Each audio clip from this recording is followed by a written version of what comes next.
부자들은 경제신문을 읽는다입니다. 금요일 이분과 유쾌하게 이 시각 꾸려볼게요. 김관진 차장 오셨습니다. 차장 어서 오세요. 네, 안녕하십니까? 네. 오늘 첫 번째 이슈는요. 저희가 좀 그래도 이슈를 다룰 때 경중을 놓고 볼 때 시총 이런 걸 보잖아요. 네. 오늘은 첫 번째 이슈는 그냥 잘 가는 아이를 1번으로 꼽아봤습니다.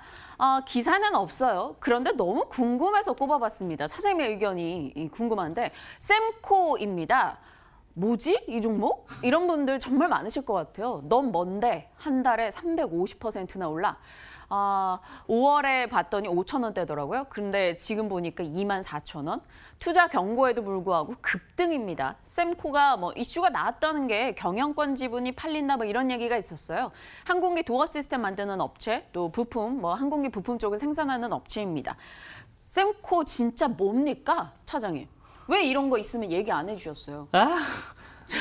아니, 그거는 다 우리 앵커님이 저희는 다 주제를 뽑기 때문에 라는 얘기를 해드리겠습니다. 이렇게 저한테. 네, 자, 실제로 셈코 같은 경우 절대 이렇게 막 올라갈 주식이 아닌 것 같은데 라는 생각을 많이 합니다. 너는 뭔데? 라는 이런 말 표현 아주 우리 앵커님 잘 뽑아주신 것 같습니다. 진짜 뭐지? 실제 이슈가 딱 그거 하나 있습니다. 경영권 팔리는 거. 경영권이 한 45% 정도 가지고 있는 지분이 300억이 넘어간다는 겁니다. 근데 지금 현재 시가총액을 보면 1,800억 정도가 나오니까 그냥 대충 한 50% 넘긴다고 해도 600억 정도는 이런 투자 자산에서 가져가는 거다라는 얘기를 해드리겠습니다. 실제로 이거 엄청나게 움직였네라는 생각. 근데 아직 끝나지 않은 것 같다라는 이런 생각까지 해봅니다. 그렇지만 이렇게 많이 올라간 것은 분명히 조만간 고점은 나온다라는 얘기를 해드리겠습니다. 우리 앵커님이 발견을 하셨다는 것은 많은 사람들이 이제는 발견을 했다는 겁니다. 그쵸. 실질적으로 조용히 올라가다가 이제는 마침 막판에 스퍼트 한두 번 해보다가 바이바이를 할 수 있을 것 같습니다. 최근 한 3일간 지금 현재 막판 스퍼트 열심히 해주고 있지 않나라는 생각을 합니다. 그렇지만 이거 보면 안 돼라고 하면 괜찮습니다. 봐도 단 꼭 이게 가장 중요하죠. 여기서 물리면 끝입니다. 무슨 말인지 아시죠? 손절 라인 무조건입니다. 이거 손절 라인 나는 관심 없어라고 하시면 절대 덤비시면 안 되고요. 나는 손절할 자신이 있어 하시는 분들만 한번 대응하자. 어떻게 보면 단기적인 대응을 하시는 이런 구간이고요. 어떻게 보면 손절 라인 꼭 나는 3%, 나는 5% 이렇게 꼭 정하시고 들어가셔야 된다는 거 이야기를 해드리겠습니다. 올라가고 있는 종목이라서 안 된다고 얘기를 하시고 싶지는 않습니다. 그렇지만 손절 라인은 정하고 가자라는 얘기를 드리겠습니다. 그렇다면 굳이 살 필요가 있을까요? 손절할 자신이 있어서 투자한다. 지금 잡으면 떨어졌을 때 끝이다. 아니야. 올라갈 수 있는 확률이 높지 않을까라는 생각을 하고 있어. 올라가고 있는 종목이잖아요. 지금도. 내일 월요일 날 한 20% 올라가면 어떡하실 거예요?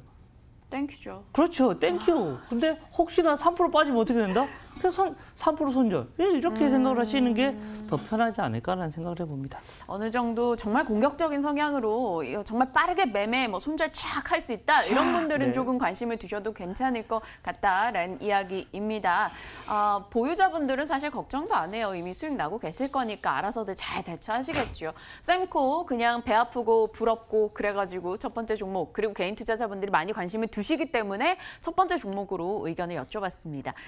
다음 종목도 관심이 많은 종목이에요. 바로 메디톡스입니다. 중국에서 메디톡신 심사 중지 우리는 통보받은 바가 없다라고 이야기를 했습니다. 이에 대해서 증권가도 의견을 내놨는데 하나금융에서 지금이 매수 기회다라고 이야기를 했어요. 최악의 상황을 가정한 주가가 지금 현재 반영이 돼 있다라는 거고요. 중국의 허가 심사 관련해서 결정 사항 없다라는 것. 그래서 매수 시점이다라고 밝혔습니다. 목표 주가 78만 원 제시하기도 했고요. 그런데 이 종목 수급을 봤더니 28거래일 중에 27거래일 외국인이 매다 팔고 있습니다. 이것 좀 부담이 되는 게 아닌가 싶기도 하고 공매도도 조금 많이 적용이 되고 있는 종목이라고 하더라고요. 네, 그렇습니다. 조금 속상한 흐름이다라는 얘기 좀 드리겠고요. 근데 주가가 워낙 많이 빠졌습니다. 최근에 이슈가 계속해서 안 좋은 이슈가 계속해서 나와버렸다 합니다. 근데 이거 이슈만 어떻게 보면 잘 해결이 되면 날짜가 대강은 나와 있거든요. 한 7월 20일 정도면 이게 결과가 나올 겁니다. 한 달 정도 남은 거다라고 생각하시면 될 것 같고요. 이것만 잘 되면 아주 좋아질 수 있습니다. 어떻게 보면 그동안의 이런 외생 변수들은 다 사라지는 이슈고 지금 이거 바로 이 중국 쪽에서 허가를 해주느냐 안 해주느냐입니다. 이것만 잘 마무리가 된다면, 그리고 이미 주가는 그것이 안 된다는 것을 가정하고 주가가 이미 하락되어 있는 모습이기 때문에 내려가는 것은 별 특별한 거 없을 것 같고, 이거 올라오기만 하면 다시 위로 좀 많이 움직일 수도 있을 것 같은데 라는 이런 생각을 할 수 있을 것 같습니다. 즉 주가 라인들이 좀 중요한 모습이다라는 얘기를 해드리겠고요. 지금 저점이 지금 현재 42만 8,500원 정도인데 42만 한 5천 원 라인이 상당히 중요한 라인입니다. 즉 그 라인이 깨져버리면 전저점이 깨지면서 밑으로 다시 쳐질 수가 있을 것 같습니다. 근데 거기만 받쳐준다면 주가 위로 올라올 수 있는 모습이 나오지 않을까라는 생각을 해볼 수 있을 것 같다라는 얘기를 해드리겠습니다. 추가 하락보다는 상승 쪽으로 좀 여러분들이 생각해야 되는 이런 단계가 아닌가. 물론 매수해도 괜찮다? 지금 당장은 네. 야, 막 올라가요. 이건 아닐 것 같고요. 좀 시간이 걸려서 이런 센티멘트가 조금 더 긍정적이 된 다음에 올라가긴 하겠지만 추가적으로 하락보다는 상승적으로 좀 무게를 둬보자라는 얘기를 드리겠습니다. 대단하네요. 하나금융에서 지금 42만 원인데 78만 원까지 목표 주가를 잡았다는 것, 굉장히 용기를 낸 가격대가 아닌가 싶습니다. 일단은 뭐 떨어질 확률보다는 올라갈 확률 쪽이 조금 더 많은 종목이다 이야기 주셨으나 지금 당장보다는 상황을 좀 더 보면서 담아가자 의견 정리하겠습니다. 다음은요. 계속해서 뉴스로도 이슈가 됐던 내용입니다. 많이들 접하셨죠? 한 캔에 207원 싸지는 국산 맥주입니다. 남은 관문은 국회다라는 일단 주세 개편 소식이 전달이 됐죠. 맥주와 막걸리에 한해서 일단 종가제에서 종량제로 바뀐다라는 이슈가 나왔는데 이로 인해서 국산 맥주를 판매하는 업체들이 수혜를 볼 것이다라고 시각들이 나오고 있습니다. 그래서 봤더니요. 신한금융에서는 롯데칠성이 괜찮을 거다. 가격 인상도 얼마 전에 했고 이제 좀 나아지지 않겠느냐라는 기대를 갖고 있고요. 흥국증권에서는 하이트진로가 최대 수혜주다. 왜냐? 하이트진로는 맥주 매출 비중이 40%나 되기 때문에 하반기에 분명 기대가 된다. 뭐 이렇게 얘기를 내놓고 있습니다. 이번 이슈에 따라서 정말 타당하게 봐도 되는 것인지 그렇다면 롯데칠성인지 하이트진로인지 어느 쪽에 더 무게를 주실까요? 하이트진로에 저는 한 표를 좀 더 주고 싶다라는 겁니다. 윤동식 대표님도 그 종목 추천으로 그걸 하시긴 했거든요. 대다수의 이런 애널리스트들이나 이런 것을 보면 하이트진로 조금 더 긍정적으로 꼽고 있다라는 얘기를 해드리겠고요. 저도 거기에 한 표를 더 준다라는 얘기를 해드리겠습니다. 실제로 뭐 손절 라인 같은 경우만 잡아놓고 대응하시면 됩니다. 전 고점이었던 21,300원 정도입니다. 이 라인만 지켜준다면 하이트진로는 새로운 영역이 계속해서 써질 거다라는 거 얘기를 해드리겠고, 최근에 맥주 이제 술자리에 가서 맥주 주세요 하면 대부분 사람들이 테라에 대한 얘기를 많이 하고 있고요. 테라에 대한 이슈들이 계속해서 나오면 하이트진로의 어떻게 보면 이슈가 더 좋아진다라는 얘기를 해드리겠습니다. 주가의 흐름들 하이트진로 조금 더 긍정적으로 한번 봐보지 않을까라는 얘기를 해드리겠습니다. 알겠습니다. 하이트진로 긍정적인 답변 받아봤고요. 오늘 하나 더 궁금했던 종목이 바로 이거예요. 스튜디오 드래곤입니다. 제가 봤거든요. 어제 1, 2화를 몰아서 봤는데 네네. 어땠어요? 재밌어요. 저는 개인적으로 재밌었어요. 그래서 왜 이렇게 악평이 나오나 조금 네네. 아쉬울 정도였기 때문에 저는 7만 원 이하 떨어질 때 매수해야 되지 않냐 이렇게 말씀드렸잖아요. 네. 괜찮을 것 같은데요? 저만의 생각인가? 아니에요. 미인주가 아닌가? 저도 상당히 긍정적으로 생각을 합니다. 근데 좀 너무 많이 아까웠죠. 너무 많이 가려놨어. 지금 현재 보세요. 저 잘생긴 얼굴 내가 분장해도 저렇게 할 수 있을 것 같잖아요. 제가. 아니에요. 안 그건 돼요? 아니에요. 기본 테라는 게 아니 있잖아요. 봐봐. 보이는 게 없잖아요. 송중기 씨라고 좀 우리가 알고 있으니까 보는 거지. 실제로 그렇지 않을까. 조금 홍보가 네. 잘못돼서 실제로 송중기 씨가 이제 하는 방송이란 걸 모르는 분들이 계신데요. 설마요. 그리고 우리 아나운서님도 분장하면 김지원 씨처럼 할 수 있어요. 김지훈보다 낫죠. 누가요? 죄송해요. 어디 있어요? 네, 더 나은 사람 진행해 어디 있나라는 주세요. 생각을 해봅니다.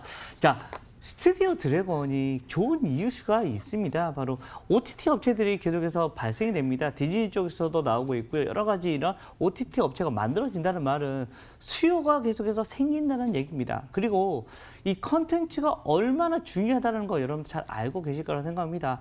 물론 1분기랑 2분기 때 지금 현재 사실은 스튜디오 드래곤에서 나타냈던 이런 드라마들이 생각보다는 화제작이 없었습니다. 뭐 스카이캐슬도 스튜디오 드래곤 게 아니었고요. 실제로 그랬다. 근데 최근에 나오는 이런 드라마들 보면 또 괜찮은 것들이 있는 것 같거든요. 그리고 지금 대작이라고 하고 있는 사실은 이런 것은 사실은 그래 아스날 연대 같은 경우는 시즌 1에서는 돈을 많이 못 버는 게 당연한 겁니다. 네. 시즌 2, 3 이게 돈이 버는 이런 대박 이런 컨텐츠다라고 생각을 하셔야 됩니다. 시즌대로 가는 이런 첫 번째 드라마이기 때문에요. 그 세트장을 계속해서 쓸 수 있다라는 거. 이 말은 갈수록 스튜디오 돈이 안 드래곤이 드는 거죠. 예? 갈수록 그렇죠. 돈이 안 안 드는 거고 시즌 2, 3에서는 돈이 엄청나게 많이 벌어질 수 있는 거다. 그리고 고정 팬층이 생기면 우리 아나운서님 같은 이런 팬층이 생기면 2, 3가 훨씬 더 잘 될 가능성이 커진다는 거. 우리 마블 시리즈 같은 거 보세요.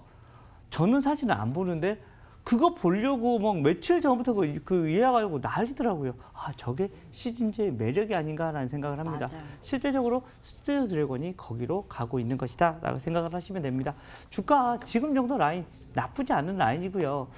좀 중장기적으로 바라보면 충분히 더 위로 올라가줄 수 있을 것 같다라고 여러분들께 이야기를 해드리도록 하겠습니다. 오늘 메디톡스, 하이트진로 그리고 이 스튜디오 드래곤까지 좀 중장기적 관점에서는 지금부터 충분히 매력 발산 가능한 종목들이다 이야기 주셨으니까요. 관심 두고 계신 분들은 점검하시길 바랍니다.